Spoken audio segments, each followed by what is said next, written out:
Guys, mga unta ni Jo. Wala akong gana kumain. Pag maraming pagkain sa bahay, wala akong gana kumain. Kaya kakain ako ng tinapay.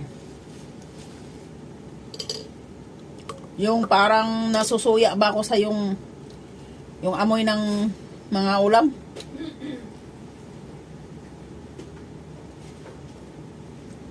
Andito ako sa aking lungga.